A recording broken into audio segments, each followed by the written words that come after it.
I also think it's really important, Ramon, when we talk about, selling online, you have to be able to capture information. Like, it is critical. And you have to, entice people to capture their information. Nobody wants to give you their email address. So you better give them something that's great and that is like your best stuff. You got to give away your best stuff, because you're never going to get them to part with money unless you set up a way for them to capture, for you to capture their information. One of the things that we did when we first launched my business, my new business, I've been an entrepreneur for 12 years, but my SmallBizLady business is my second business. And one of the things we did, first thing we did was develop a special report called 44 Things to Do Before You Go Into Business. Not 45. Not 45. Okay. No, 44.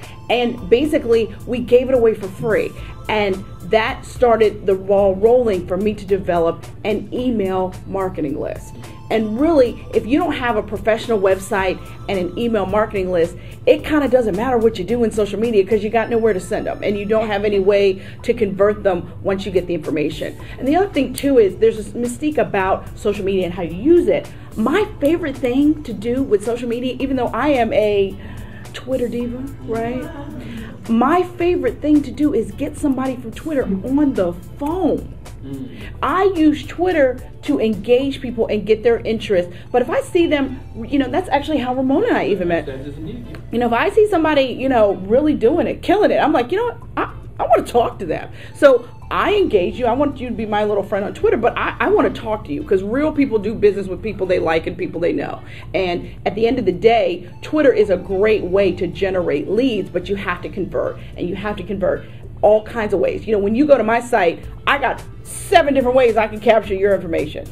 You want a free download of my book, Become Your Own Boss in 12 months? Great, but you got to give me your email address. You want my 44 Things report? Great, you got to give me your email address. You want one of the transcripts from Small Biz Chat? Great, but you got to give me your email address. And you've got to have different ways, because different people are startups, people are existing businesses, they have to have different ways, and then you just have to say, hey, you want to sign up for my newsletter? Sure, you got to give me your email address. But again, I know that if I have your email address, I can sell to you. And it's much easier to sell to somebody who's already engaged with you and your content, somebody that came to you, versus you going out and trying to chase them.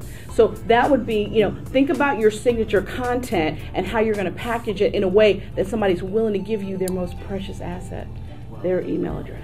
You will hear more information, I think, from these 3 people in 30 minutes than you'll find in probably the next 400 years. So I would, get 3 pens in case you run out. This is powerful stuff.